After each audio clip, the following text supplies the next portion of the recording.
오늘 하나님께서 우리에게 주시는 말씀은 사도행전 2장 36절에서 42절 말씀입니다. 찾은 줄 알고 제가 봉독하겠습니다. 그러므로 이스라엘 온 집안은 확실히 알아두십시오.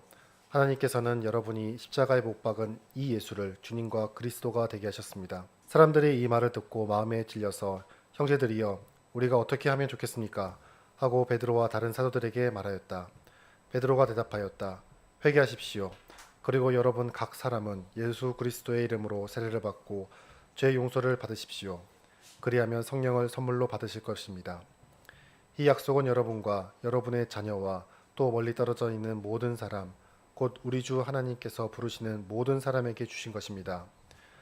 베드로는 이 밖에도 많은 말로 증언하고 삐뚤어진 세대에서 구원을 받으라고 그들에게 권하였다.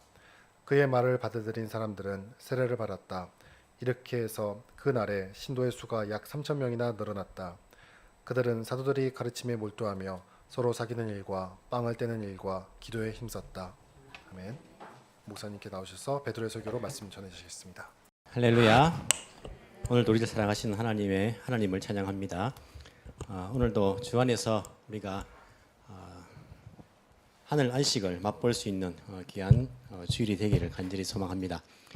우리가 계속해서 사도행전을 지난주부터 살펴보고 있습니다. 사도행전은 교회의 역사와 같은 것이죠.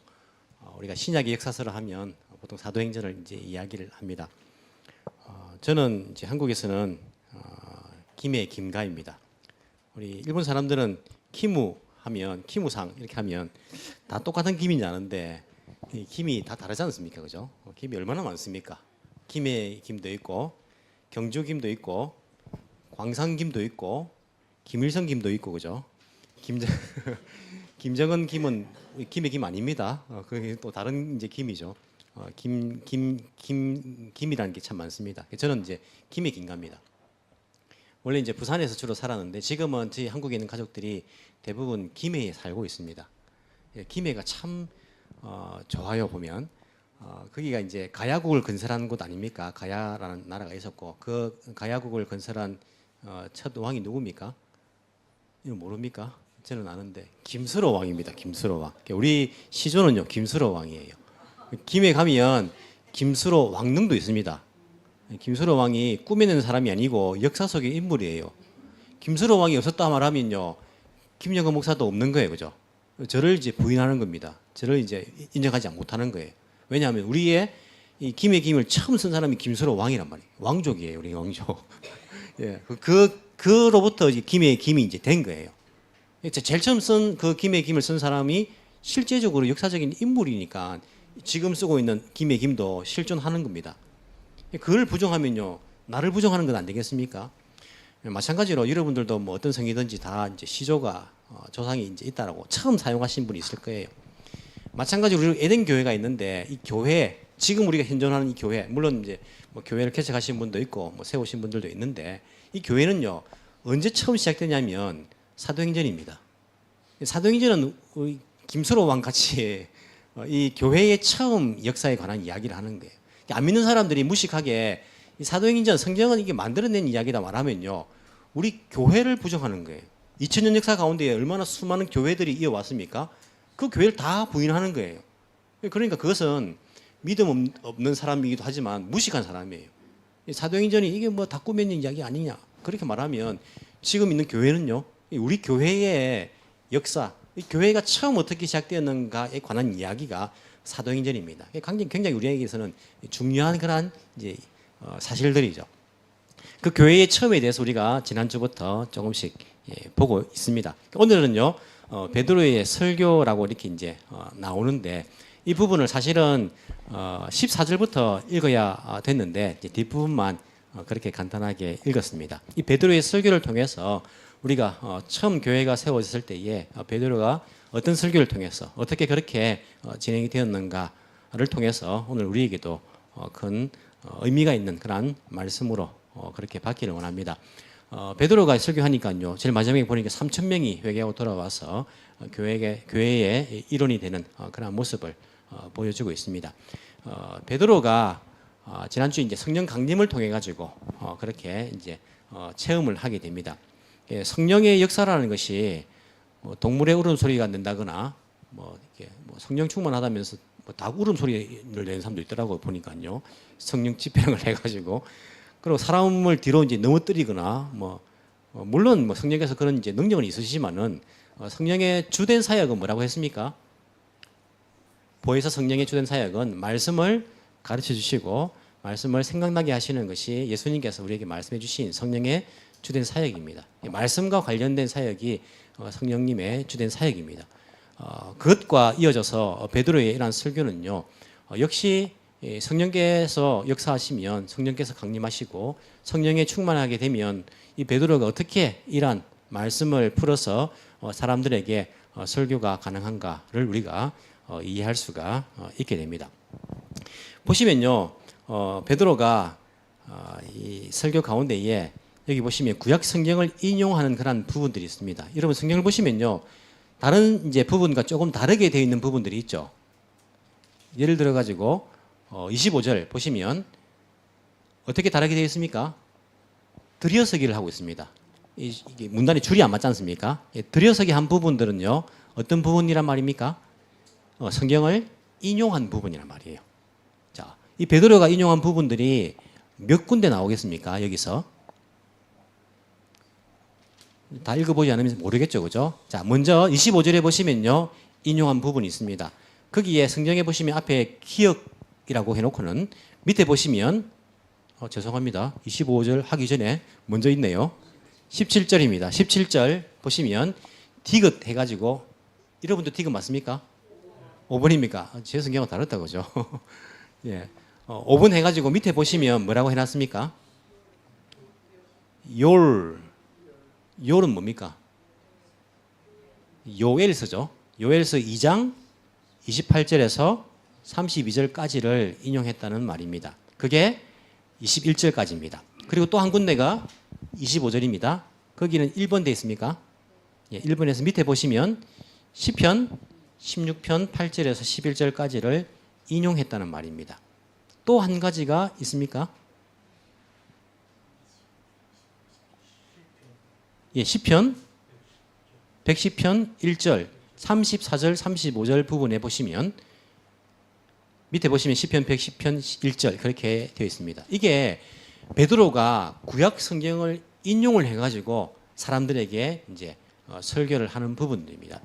그럼 베드로는 원래 이런 사람이 아니었습니다. 그렇지 않습니까? 베드로는 예수님께서 십자가 이야기를 하시니까 뭐라 했습니까? 하나님의 뜻을 알지 못하고 안 됩니다, 주님. 그것을 막아 쓴 사람이에요. 하나님의 뜻이 무엇인지, 하나님의 구원 계획이 무엇인지에 대해서 잘 알지 못했던 사람이 베드로입니다. 그리고 베드로는 어디 출신입니까? 갈릴리 출신이에요. 우리 지난주도 봤지만은 이 무식한 갈릴리 사람들이 어떻게 이 이야기를 우리 각 나라 사람들의 말로 하나님의 높으신 이야기를 우리가 듣는가? 이게 이제 갈릴리 사람들을 무시하는 거잖아요. 왜냐하면 갈릴리 출신이 랍비가 되거나 이런 사람들이 잘 없거든요. 무식한 사람들이 그 당시에는 이제 무식하다고 이렇게 배움이 잘 없다라고 그렇게 이제 사람들에게 인식이 되었기 때문에 갈릴리 출신이고, 그리고 베드로가 직업이 뭐였습니까? 어부란 말입니다. 지금은 어부라도 이제 의무 교육을 이제 마쳐야 돼요. 중졸은 다 된단 말입니다. 왜? 학교 안 보내면 안 됩니다. 중졸 시켜야지. 이게 부모의 이제 의무 아닙니까? 아이들 학교 보내는 게 의무 교육을 시켜야 되지만은 베드로 시대 때는 의무 교육이 있습니까? 그냥 고기 잡으면 그냥 고기 잡으면 되는 거예요. 그래서 특별히 이제 뭐 교육을 받았거나 이런 사람도 아니었고, 예수님을 따라다녔지만은 하나님의 그 구원 계획, 예수님이 십자가를 져야 되는 일 잘 깨닫지 못했던 부분도 있고, 뿐만 아니라 예수님이 잡히실 때 어떻게 했습니까? 또 성경은요, 이게 보면 거칠어요. 그 예수님을 잡으러 왔던 사람의 종 말고의 귀를 칼로 내리친 사람이 이제 베드로예요. 그런 성격 같으면 죽어도 예수님을 따라 죽을 것 같은데, 또 예수님을 아는 사람이지라고 물어보니까 예수님 모른다라고 또 부인하기도 해요.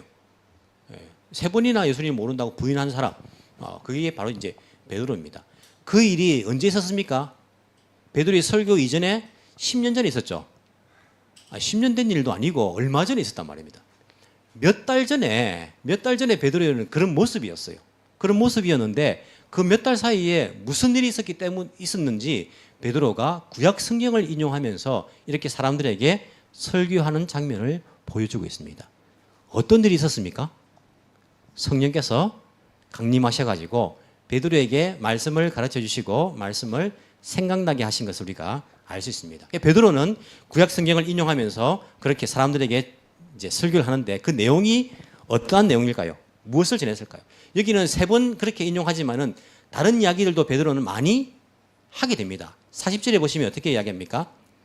베드로는 이 밖에도 많은 말로 증언하고 삐뚤어진 세대에서 구원을 받으라고 사람들에게 그들에게 권하였다라고 이야기합니다. 이 외에도 많은 말들로 증언을 했어요.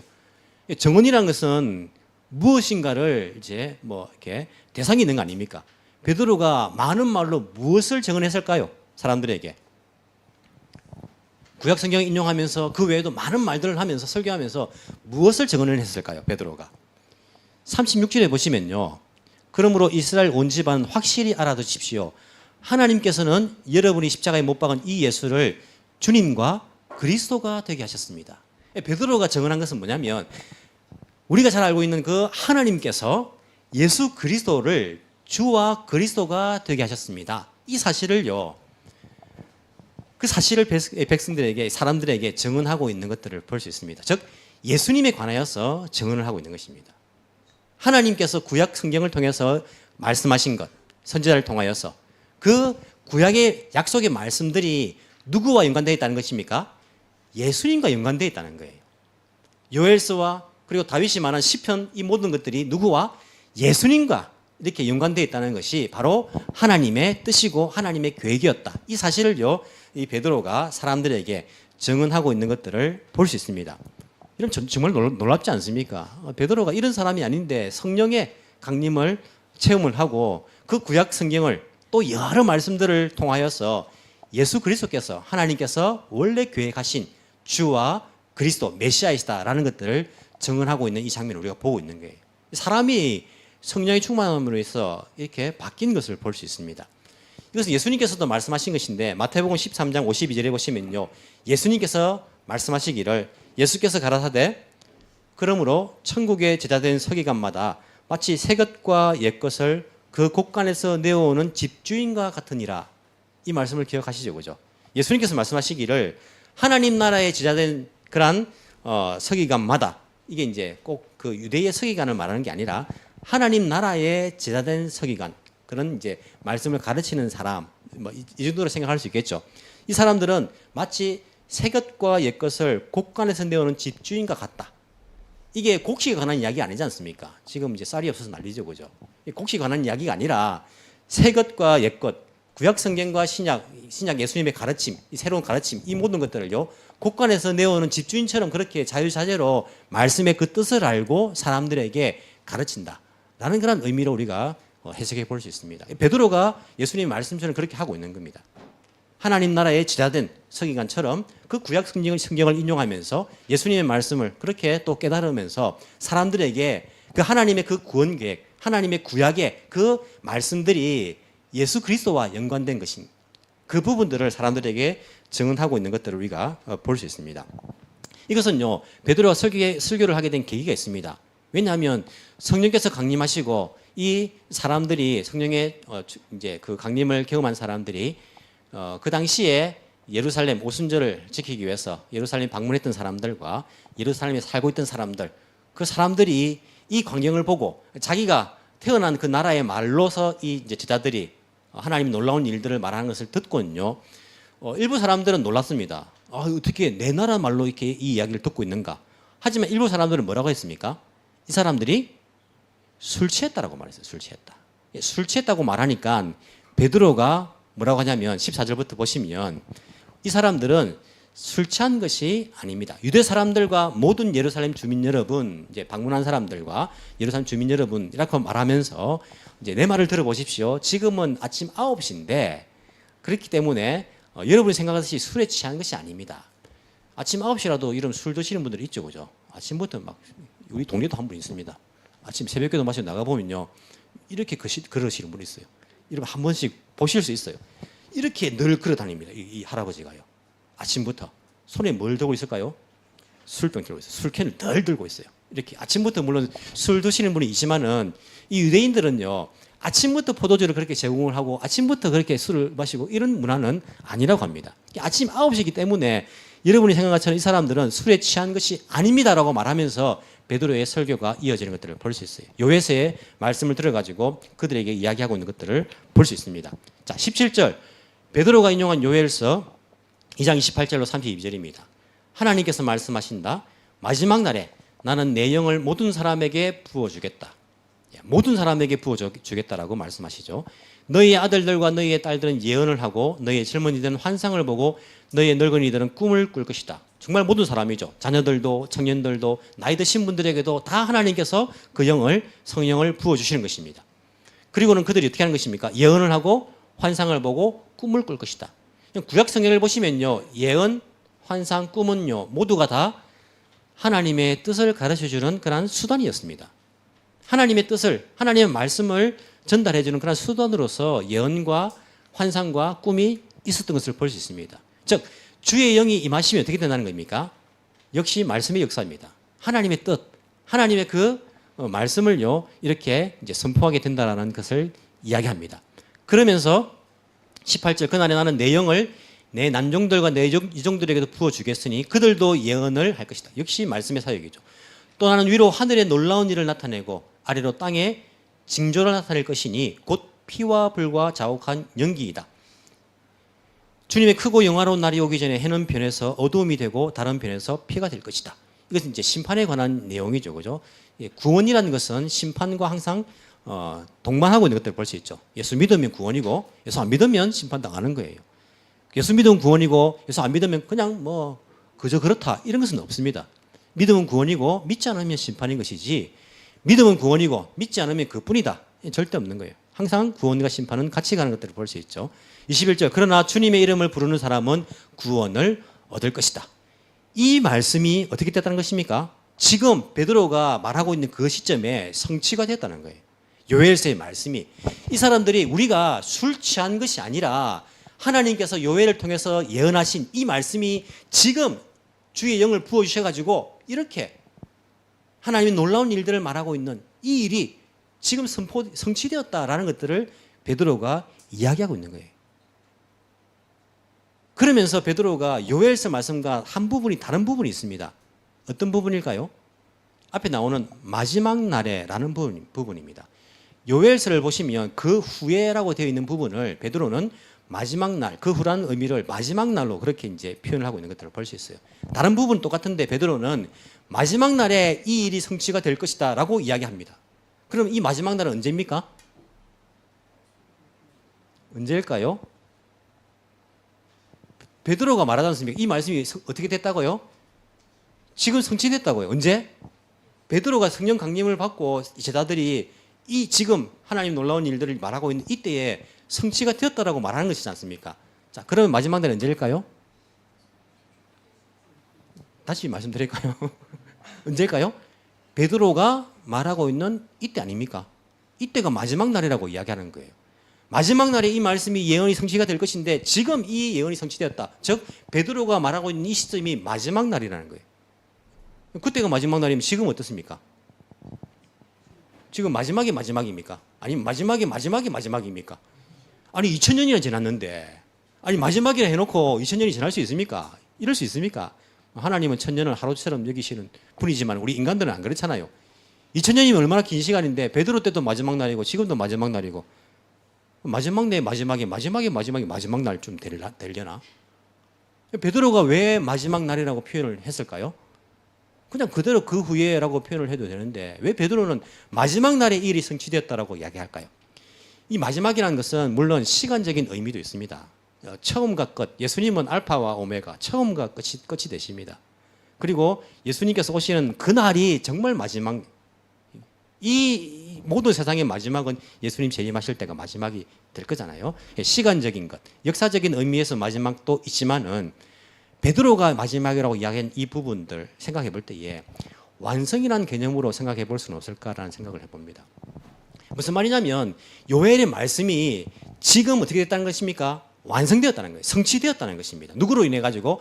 예수님으로 인해 가지고 하나님의 그 약속이 하나님의 예언의 말씀이 지금 성취됐다, 완성되었다는 거예요. 이게 마지막 하나님의 구원 계획은 예수님으로 마지막이라는 거예요.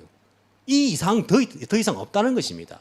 예수님 이후에 또 뭐가 부족해가지고 하나님께서 계시를 주고 또 구원의 길을 마련해주고 예수로 부족했으니까 문선명 보내고 뭐 이만희 보내고 이런 것은 없다는 겁니다.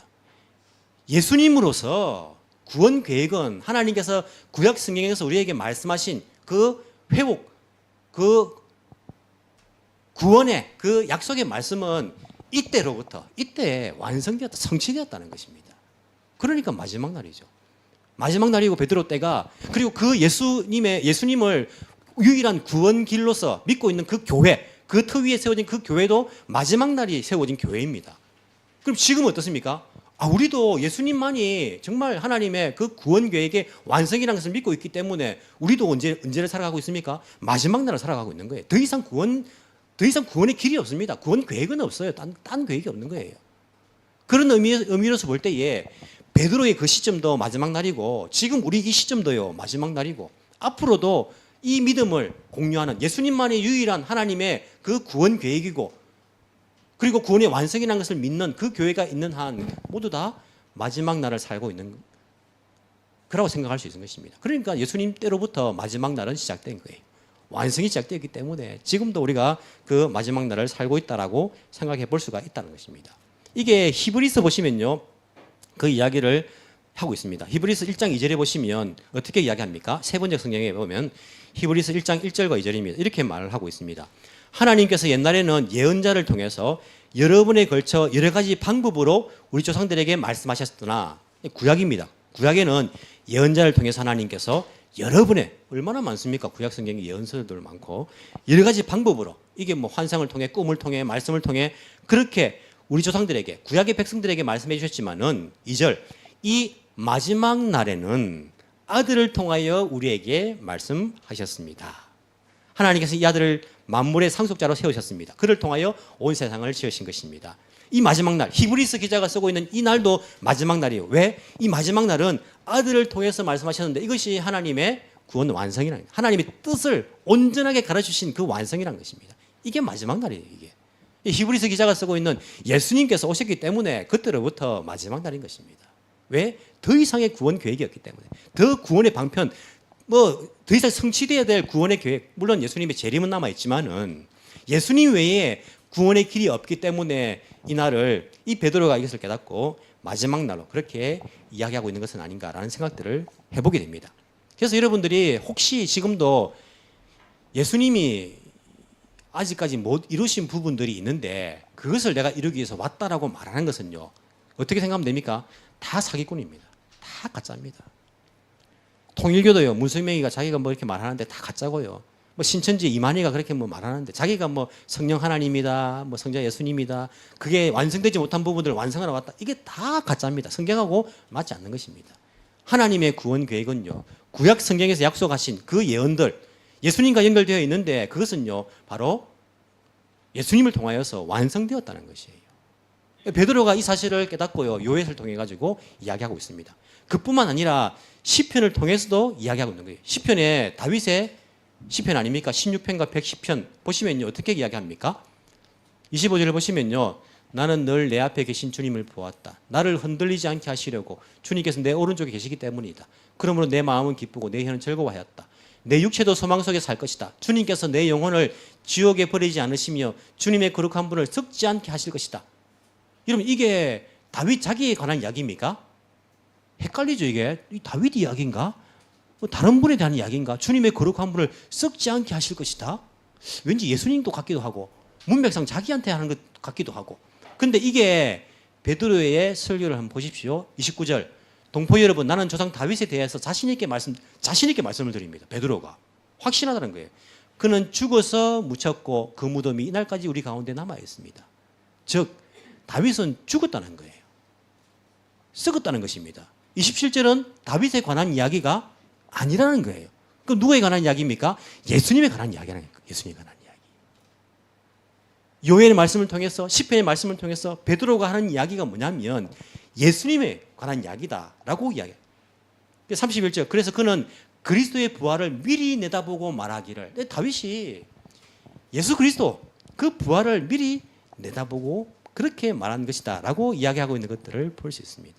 이 예수님이 하나님의 구원 계획이다. 이 예수님의 말로 하나님께서 의도하신 바로 그 구원의 유일한 그런 길이다 라고 이야기하고 있는 것들을 우리가 볼 수 있습니다. 36절, 그러므로 이스라엘 온 집안은 확실히 알아두십시오. 하나님께서 여러분이 십자가에 못 박은 이 예수를 주님과 그리스도가 되게 하셨습니다. 이게 하나님의 의도라는 것입니다. 하나님의 의도가 무엇이냐면 예수 그리스도 십자가를 통하여서 그분이야말로 그리스도 메시아 주가 되게 하시겠다 너희들. 이게 하나님의 계획이라는 것이. 이걸 위해 가지고 요엘서를 통해서 또 시편을 통해서 베드로가 이걸 통해 가지고 하나님의 그 구원 성취는 바로 예수 그리스도다, 예수님이다 라는 것들을요 유대인들에게, 물론 이제 이방인도 있겠지만은 이방인이지만은 이제 유대교에 들어온 사람들에게 이 사람들을 대상으로 그렇게 이야기하고 있는 것들을 볼 수 있습니다. 그분이야말로 그렇다. 그분이야말로 주님이시고 그리스도시고 약속된 메시아이다라고 이 사람들에게 베드로가 구약의 말씀을 통하여서 그들에게 이야기하고 있는 것들을 볼 수 있습니다. 자, 그러니까 이 이야기를 듣는 사람들은 어떤 반응을 보입니까? 36절부터 보시면요, 여러분이 십자가에 못 박았습니다 라는 이야기죠. 37절, 사람들이 이 말을 듣고 마음이 찔려서 형제들이 우리가 어떻게 하면 좋겠습니까? 하고 베드로와 다른 사도들에게 말하게 됩니다. 베드로가 회개하라는 이야기들을 하고 있죠. 그들이 이제 구원받게 되는 것들을 볼 수 있습니다. 이게 이제 요엘 선지서의 마지막 부분이죠. 21절. 그러나 주님의 이름을 부르는 사람은 구원을 얻게 될 것입니다. 이게 이제 요엘의 예언이었고 이 예언이 그대로 지금 또한 베드로 때에 성취되고 있는 것들을 볼 수 있습니다. 주님의 이름을 부르는 자는 구원을 받습니다. 심판의 때라도 주님의 이름을 부르는 자는요 구원을 받는 것이에요. 근데 여기 모인 사람들은요 다 유대적인 배경을 가지고 있는 사람들입니다. 그래서 요엘의 말씀을 일단 안다라고 우리가 생각해 볼 수 있어요. 자, 구약 성경에 나와 있는 그 주님의 이름, 그 주님의 이름은 누구일까요? 구약 성경에서 말씀하는 요엘서뿐만 아니라 구약 성경에서 말씀하는 주님의 이름은 누구일까요? 여호와 하나님 아닙니까? 구약은 여호와 하나님 아닙니까? 예수님입니까? 구약은 여호와 하나님이에요. 그래서 이 베드로가 이 이야기를 할 때에 앉아서 듣고 있는 사람들은 요엘서 주님의 이름을 부르는 사람 구원을 얻을 것이다. 이 주님을 누구라 생각하겠습니까? 여호와 하나님을 생각할 거예요. 그런데 베드로가 뭐라고 말하고 있습니까? 하나님이 예수를 주와 그리스도가 되게 하셨다라고 말하는 거예요. 즉 요엘서에 나와 있는 주님의 이름을 부르는 사람은 여러분 우리가 여호와 하나님을 알고 있는데 하나님의 그 계획은요, 그 주의 이름은요 지금 우리에게 성취되기를 예수 그리스도 그분의 이름을 부르는 사람에게 구원이 임할 것이다. 이게 하나님의 구원 계획입니다. 그 예수님을 하나님께서 주가 되게 하셨습니다. 그리스도가 되게 하셨습니다. 라고 이야기하는 거예요. 유대인들이 힘든 게 무엇입니까? 예수를 하나님으로 생각하는 거예요. 이게 유대인들이 힘든 거예요. 늘 말했던 것이 신성모독이다. 예수님을 이렇게 시비 걸었던 것이. 자기가 하나님의 아들이라 말하니까 신성모독이다. 이 유대인들이 받아들이기 힘든 게 뭐냐면 이 예수가 주님이시다, 이 예수가 그리스도시다, 이 예수가 하나님의 아들이다, 이 예수가 하나님의 구원 계획이다. 이게 자기들은 받아들이기 힘든 거였어요. 베드로가 하는 말이 뭐냐면 요엘서의 말씀을 통해 가지고 주님의 이름을 부르는 사람 구원을 받을 것인데 여러분 하나님께서 예수로 바로 그 주가 되게 하셨습니다 라는 것들을 이야기하는 거예요. 이것을 듣는 유대인들과 유대적인 배경을 가지고 있는 사람들이 야, 우리가 바로 그 하나님의 구원 계획 속에 있는 예수를 십자가에 못 박혀 죽였구나. 우리가 엄청난 큰 잘못을 했구나. 우리가 어떻게 됩니까? 라고 반응을 보이고 있는 것들을 볼 수 있습니다. 여러분 주님의 이름을 부르는 사람들은요 구원을 받을 것이라고 약속이 되어 있습니다. 여러분 주님의 이름을 부르십니까? 언제 부릅니까? 저도 주님의 이름을 많이 불러요. 이게 버릇처럼 부를 때 있어요. 아이고 주야. 앞에 아이고는 왜 붙이는지 몰라. 아이고 주야. 주야 주야.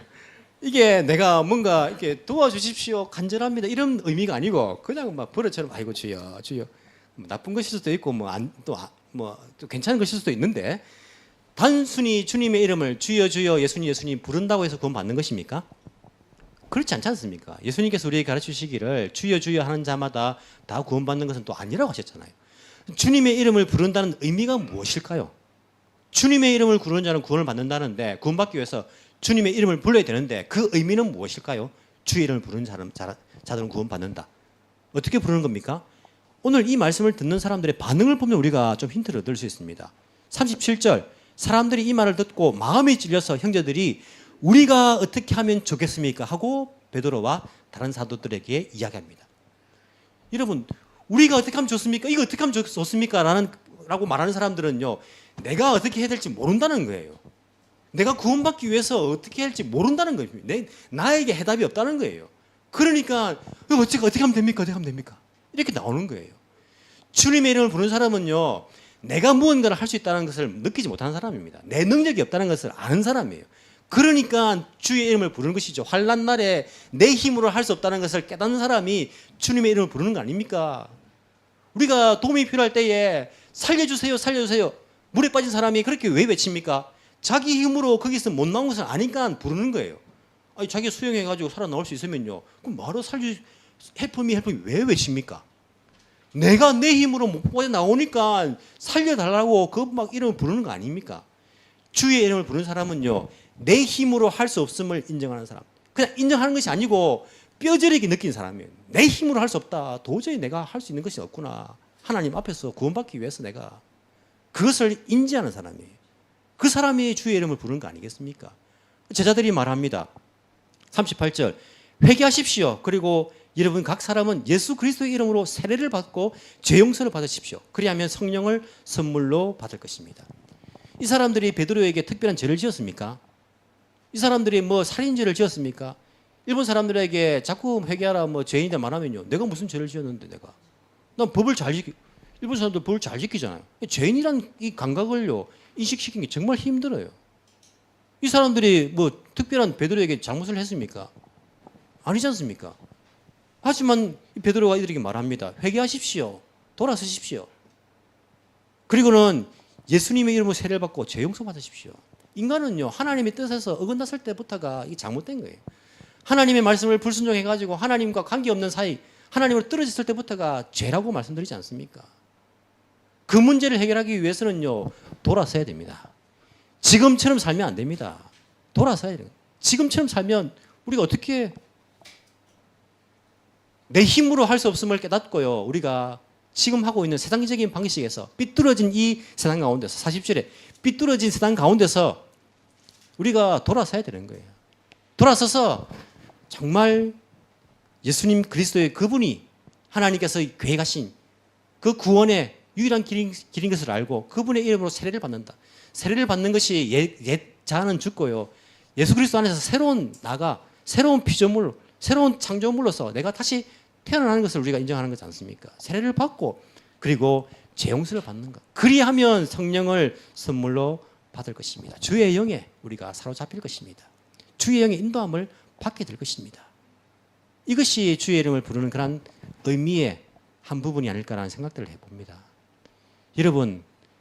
여러분들은 곤란할 때, 인생이 힘들 때, 아플 때 누구의 이름이 제일 먼저 생각납니까? 아이고 여보 좀 도와주세요. 아이고 그분한테 가면 어떤 생각들이 먼저 떠오릅니까? 주님의 이름을 부르시기 바랍니다. 그분만이 유일한 구원의 길입니다.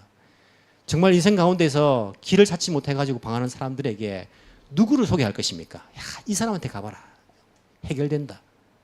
사람이 아니고요, 예수 그리스도 그 이름을 여러분 정언하시기 바랍니다. 소개하시기 바랍니다. 주의 이름을 부르는 사람만이 구원을 받습니다. 다른 길은 없습니다. 다른 이름은 없습니다. 하나님의 그 계획은요, 그 구원, 그러한 계획은요, 하나님의 구약을 통해서 예언하신 그 모든 회복의 길은요, 예수 그리스도가 완성인 것을 알고 우리가 주님 오시는 그날까지 주의 이름을 부르면서 날마다 주님과 함께 동행할 수 있는 복된 삶을 살아가는 저와 여러분이 되기를 간절히 소망합니다. 기도드리겠습니다.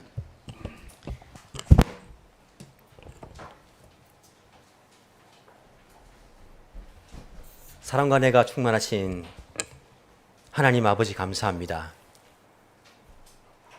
인생 가운데 길을 잃어 방황하던 저희들을 주께서 불쌍히 여겨주시고 길이요 진리요 생명 되시는 예수 그리스도를 통하여서 구원의 길, 생명의 길, 진리의 길로 인도하여 주시니 감사를 드립니다. 인간은 자기 힘으로 내 힘을 믿고 산다라고 그렇게 말하는 사람들이 많은데 인간에게 소망이 없음을 저희들은 깨닫습니다. 내가 할 수 있는 일들은 없음을 고백합니다. 구원받기 위해서, 죄 용서받기 위해서. 나는 0.1%의 그런 가능성도 없음을 주님께 고백합니다. 주님, 우리가 어떻게 하면 좋겠습니까? 세상적인 그러한 삶의 방식에서 돌아서서 예수 그리스도의 그 이름을 주님으로 그리스도로 인정하며 고백하며 우리 삶의 주인으로서 그렇게 받아들이며 인생의 가장 큰 문제인 죄 문제를 해결함 받고 하나님과의 관계를 회복하고 하나님 자녀로 백성으로 살아갈 수 있는 은혜를 주여 허락하여 주옵소서. 성령 충만하길 원합니다. 성령 하나님께 인도함 받길 원합니다. 말씀을 읽을 때에 깨닫길 원하고 올바른 하나님의 뜻을 잘 분별하길 원합니다. 성령 하나님 우리에게 말씀해 주시고 가르쳐 주시며 우리를 올바른 길로 인도하여 주옵소서. 아직까지 구원받지 못하고 인생 길 가운데 잘못된 방향으로 나아가는 사람들, 그들에게 하나님의 구원 계획 예수 그리스도를 전할 수 있는, 전가할 수 있는 저희들 되게 도와주시고 많은 사람들이 예수를 주로 고백하며 그리스도로 고백하며 하나님의 백성으로 돌아올 수 있는 귀한 은혜를 주여 허락하여 주옵소서. 우리 교회가 우리 성도들이 생명을 살리는 일, 예수 그리스도를 전하는 이 일에 열심을 낼 수 있도록 도와주시고 하나님의 뜻을 이루어드릴 수 있는 복된 교회 될 수 있도록 하나님께서 인도하여 주옵소서. 감사드리며 살아계신 예수님 이름으로 기도합나이다. 아멘.